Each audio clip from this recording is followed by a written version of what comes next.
Accomplish lang si devil. Totoo nga na lahat ng tao dito naniniwala kay God.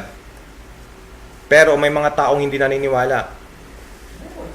O, di ba? Maniwala ka na. So pag may experience ka na sa trabaho, kunwari may experience ka na sa trabaho, God ka na doon.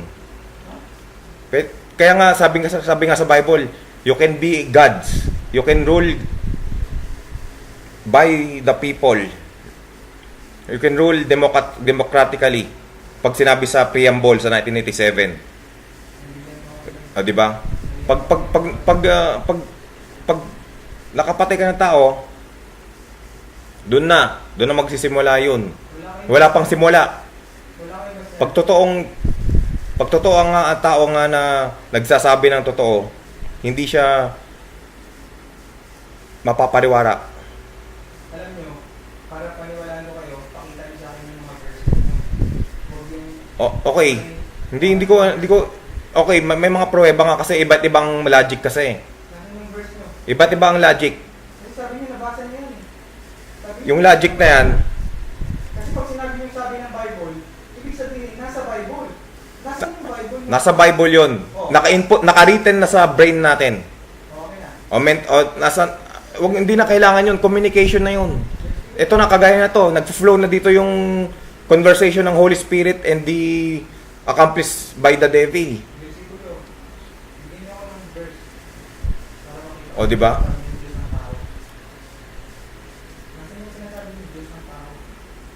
Hindi na tayo kailangan mag-preach talaga. Hindi, sinabi yung Diyos ng Napakahaba talaga, elementary. Sinabi yung Diyos ng tao. Ang haba-haba ng hindi pa tayo tapos sa buhay natin. Patay na tayo, hindi pa tapos yung topic na yan. Ganun 'yon. Kasi Diyos ang tao. Diyos ang tao. Kailan pa naging Diyos ang tao? Diyos ang tao. Alam mo, nasa Bible 'yun. Sabihin nyo, ibigay nyo sa akin yung verse. Kahit isang verse lang. Isa lang, please lang. Yung mga pinagsasabi ko ngayon, Please lang na. Please lang talaga. Yun yung pinakakailangan mo ngayon para matapos na yung question ko kay God. okay, God, image. Basta, Nasa imahe na natin yung pagka-Diyos. hindi, ibigay nyo nga sa akin yung verse. Ibigay nyo sa akin. Basahin natin yung dalawa. Para pupusturin ko si God. God, mali pala sinasabi mo eh. Tama tong kuya ko eh. Sinabi 'yon. Kung nakikinig ako sa mga propeta kagaya ni Eli Soriano. Ipakita nyo. Nandiyan yan. Hindi ako preacher. Sila Eli Soriano. Nag-ano lang ako, instrumento lang ako na sabihin 'yon. Sila Eli Soriano, may basingan sila ng Biblia. Sinasabi nila, yung lahat ng sinasabi nila, nasa Biblia. Okay, sige. Totoo yan. Magtatanong tayo doon. Pakita nyo sa akin yun. Magtatanong tayo kay Eli Soriano. Hindi na kailangan. Kailangan ipakita nyo sa akin yun. Hindi ako ganoon ka professional sa pag-Bible, hindi ko experience yung Bible. Ang sinasabi ko lang, nakikinig lang ako ng Bible verses. Kung napakinggan nyo. Nakikinig ako, kaso hindi naman talagang totoo yung sinasabi nga. Ha? Ang dulo ng paniniwala nyo ha? Ano ba talaga? Ang gusto mong paniniwala? Hindi nga sinasabi yung totoo na si devil talaga accomplish yan. Lahat ng kagagawa ng devil nandito na. Lahat ng sinasabi nyo. Lahat ng kamalian nandito na. Lahat ng katamaan nandun sa taas. Lahat ng sinasabi nyo, kailangan may basingan yan. Para magsabi nyo tayo. Kailan sinabi ng Diyos na Diyos ang tao? Kailan? Hindi pa tayo tapos dyan. Kailan na? Hindi na gusto kong malaman para focus nyo si God. God, mali itong turo ko. O sinisisi mo. Tama ang kuya ko. Sinisisi mo yun. Dito ako tutunod kay kuya. Kasi tama si kuya eh. Mali ka Diyos. God, mali ka. Dito ako tutunod kay kuya. O yun, ganito yon. Kung talagang ganito, example ko na lang ha. Sabi sa Bible, Ipakita nyo ngayon. sabi sa Bible, believing. When you believe without seeing God, you are holy.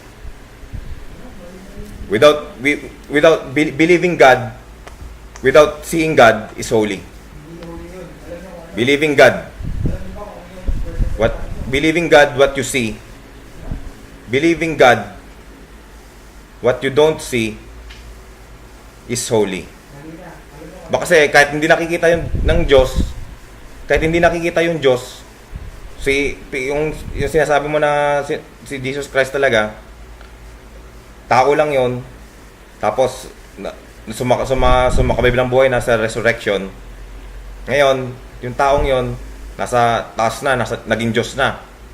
Pag kahit hindi mo nakikita dito sa mundo si Jesus Christ,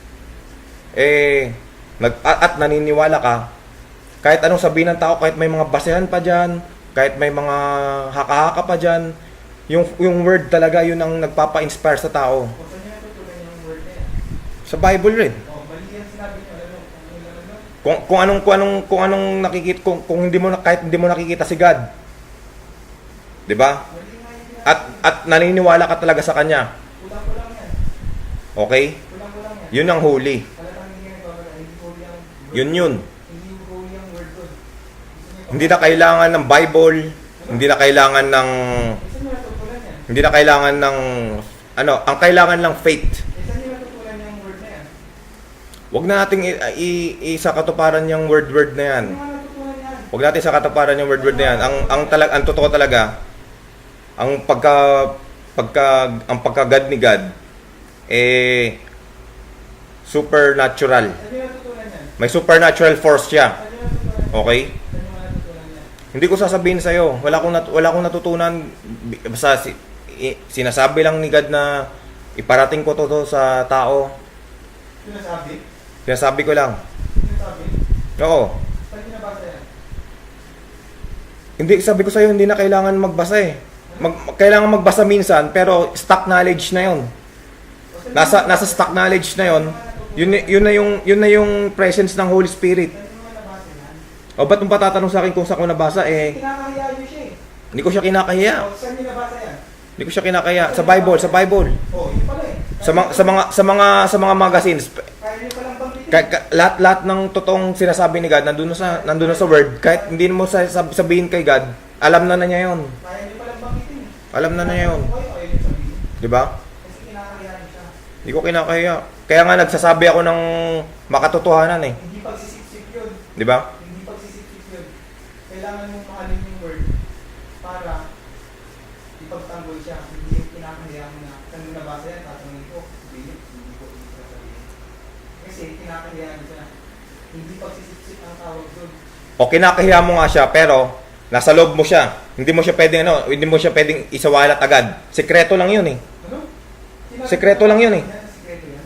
Sekreto lang 'yun. Di ba sabi ng Diyos, isiwalat ang magandang balita? Sekreto lang 'yun. Di ba sabi ni God, isiwalat ang magandang balita, huwag sa lilinin. Okay. So paano maliligtas yun? Halo-halo na yung sinasabi natin. Wala pa tayo sa topic na importante.